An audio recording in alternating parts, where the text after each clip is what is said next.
Koreksi penyebutan Fir'aun oleh Cak Nun, Budiman Sujatmiko mengatakan, bekalnya kan cuma dongeng dan fitnah. Wah, kedoknya semakin terbongkar jelas. Sejak wali kota, jadi gubernur, jadi presiden, itu yang namanya diejek, namanya dicemooh, namanya dicaci, dihina, sudah makanan sehari-hari. Biasa. Jadi, dan sebetulnya seperti itu bisa, kalau saya mau, bisa saja itu dipidanakan. Bisa dipidanakan. Ribuan kalau kayak gitu itu kalau saya mau. Ya, yang menghina, menyerang simbol negara. Kata-kata yang sangat kurang ajar. Saya rasa harus diambil tindakan yang tegas. Ini reformasi, demokrasi dikedepankan. Kita bisa suka-suka. Zaman Orde Baru, saya ini pembuat undang-undang. Saya orang hukum. Memang sekarang kita boleh bebas, tapi tetap harus bertanggung jawab. Bapak Joko Widodo itu simbol negara. Presiden Republik Indonesia yang ke-7. Nah, orang-orang seperti ini bukan mengkritisi pemerintah, tetapi menghina, menghujat, merendahkan harkat dan martabat Presiden Insinyur Haji Joko Widodo, baik itu secara pribadi maupun sebagai Presiden Republik Indonesia atau Bapak Bangsa saat ini. Orang-orang seperti ini oleh kelompok-kelompok yang kontra dengan pemerintah, oleh kelompok-kelompok pembenci pemerintah, dianggap hero atau patriot atau pahlawan. Tapi bagi saya secara pribadi, orang-orang seperti ini tidak lebih orang-orang munafik, orang-orang pengecut. Cak Nun mengibaratkan bahwa Pak Jokowi sebagai Fir'aun yang berkuasa penuh hari ini gitu ya. Terus kemudian Luhut sebagai Haman dan Antoni Salim sebagai Korun. Ini pertanyaannya, Cak Nun sebagai apa hari ini gitu. Ya karena harus jelas gitu. Cak Nun sebagai apa? Sebagai Nabi Musa. Atau sebagai rakyat yang menerima Fir'aun. Atau sebagai apa? Karena setiap orang harus jelas perannya masing-masing gitu.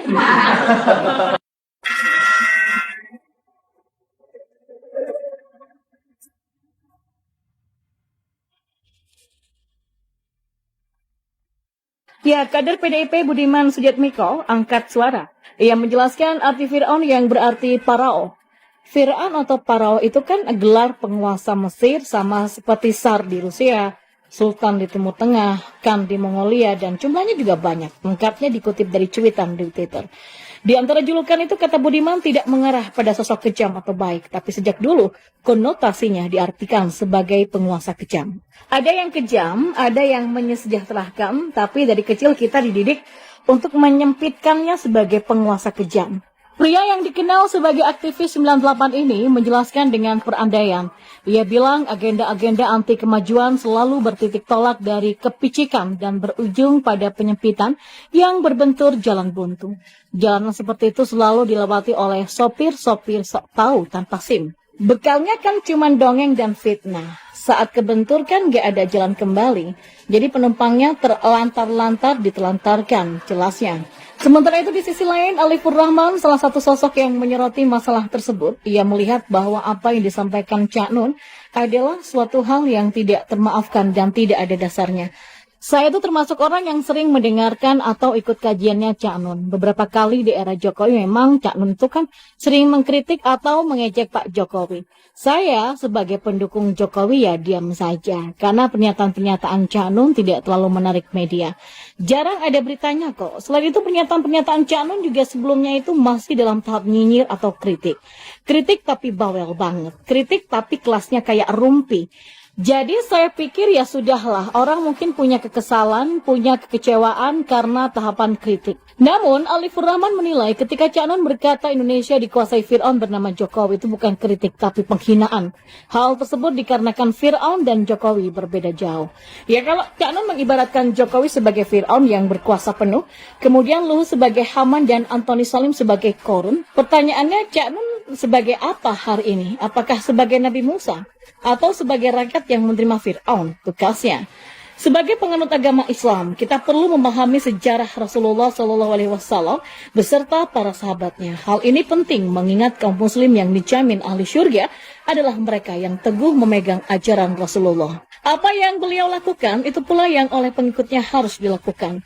Tidak berbeda dengan ajaran-ajaran yang umum seperti fikih dan muamalah, kita pada dasarnya harus tetap berada di lingkaran Ahlus Sunnah wal Jamaah.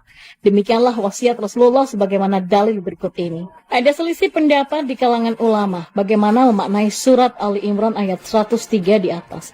Asbabun nuzul surat Ali Imran ayat 103. Quran Surat Ali Imran ayat 103 ini merupakan lanjutan dari ayat 100 yang asbabun nuzulnya. Di kota Madinah ada dua suku yang selalu berseteru, Ansor dan Kharaj. Datangnya Islam di Madinah mengayomi dan menjadikan kedua suku ini bisa hidup bersama dalam keadaan damai. Suatu hari ada seorang Yahudi duduk di antara orang-orang Ansor dan Kharaj sambil mendendangkan syair-syair yang mengingatkan mereka pada masa peperangan. Lalu Yahudi tersebut memprovokasi mereka semua sehingga mereka terbawa pada suasana masa lampau, suasana konflik di antara kedua suku tersebut. Mereka pun terprovokasi, terbawa emosi sampai-sampai mereka saling membentangkan pedangnya dan hampir saja bertikai. Syukurnya Rasulullah datang pada waktu yang tepat. Rasulullah membacakan surat ini, kemudian mereka pun memperhatikan Rasulullah. Tak lama kemudian mereka meletakkan pedangnya dan saling berpelukan sambil menangis karena merasa bersalah. Pada ayat ini umat Islam mendapatkan perintah untuk berpegang teguh kepada tali Allah, yakni agamanya, yaitu agama Islam, atau kepada kitabnya, yaitu Al-Quran, dengan cara bersatu padu dalam berpegangan agar selamat di dunia dan akhirat. Dapat juga dikatakan ayat ini berpesan kepada umat Islam berpegang teguhlah, yakni upayakan sekuat tenaga untuk mengaitkan diri satu dengan yang lain dengan tuntunan Allah sambil menegakkan disiplin kamu semua tanpa terkecuali. Sehingga kalau ada yang lupa ingatan dia atau ada yang tergelincir, bantu dia bangkit agar semua dapat bergantung kepada tali agama Allah. Kalau kamu lengah atau ada salah seorang yang menyimpang, maka keseimbangan akan kacau dan disiplin akan rusak. Karena itu bersatu padulah dan janganlah kamu bercerai-berai dan ingatlah nikmat Allah kepadamu. Secara praktis, umat Islam diwajibkan mengingatkan diri ke dalam sebuah jamaah, baik dalam beribadah, sholat, ataupun dalam keseharian. Ibarat ungkapan lidi akan mampu menyapu halaman dengan baik jika digabungkan menjadi sebuah sapu lidi. Demikian juga dengan kaum muslim, jika mereka mampu menjalin sebuah jamaah, maka mereka akan mampu mengarungi kerasnya jamaah ini. Beruntunglah Pak Jokowi itu penyabar.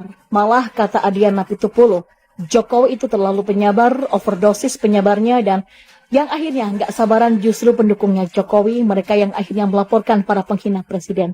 Bayangkan kalau presidennya Soeharto. Cerdas bagi saya adalah kemampuan untuk memahami perkataan seseorang, lalu memberikan respon yang tepat kalau perlu sesuai norma kesopanan dan moral yang berlaku secara umum. Berdasarkan definisi itu, mari coba terapkan untuk memahami perkataan Presiden Jokowi terkait penghapusan mural yang sempat ramai hingga kritikan dan sindiran mengenai RI1 yang dianggap menolak atau lebih parah lagi memberangus kritikan pada era demokrasi. Seperti yang dilansir dari Kompas.com, belum lama ini Presiden Jokowi meminta aparat kepolisian agar tidak berlebihan menanggapi kritik masyarakat terhadap pemerintah yang disampaikan melalui mural. Ya, kader PDIP Budiman Sujatmiko angkat suara. Ia menjelaskan arti Fir'aun yang berarti Parao.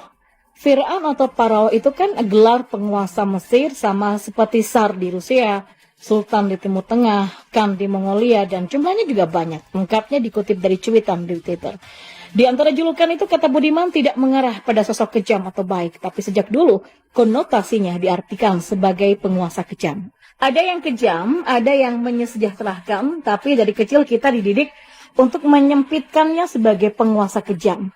Pria yang dikenal sebagai aktivis 98 ini menjelaskan dengan perandaian. Ia bilang agenda-agenda anti kemajuan selalu bertitik tolak dari kepicikan dan berujung pada penyempitan yang berbentur jalan buntu. Jalan seperti itu selalu dilewati oleh sopir-sopir sok tahu tanpa SIM. Bekalnya kan cuma dongeng dan fitnah. Saat kebentur kan gak ada jalan kembali. Jadi penumpangnya terlantar-lantar ditelantarkan, jelasnya. Sementara itu di sisi lain, Alifur Rahman, salah satu sosok yang menyoroti masalah tersebut, ia melihat bahwa apa yang disampaikan Cak Nun adalah suatu hal yang tidak termaafkan dan tidak ada dasarnya. Saya itu termasuk orang yang sering mendengarkan atau ikut kajiannya Cak Nun. Beberapa kali di era Jokowi memang Cak Nun itu kan sering mengkritik atau mengejek Pak Jokowi. Saya sebagai pendukung Jokowi ya diam saja. Karena pernyataan-pernyataan Cak Nun tidak terlalu menarik media. Jarang ada beritanya kok. Selain itu pernyataan-pernyataan Cak Nun juga sebelumnya itu masih dalam tahap nyinyir atau kritik. Kritik tapi bawel banget. Kritik tapi kelasnya kayak rumpi. Jadi saya pikir ya sudahlah, orang mungkin punya kekesalan, punya kekecewaan karena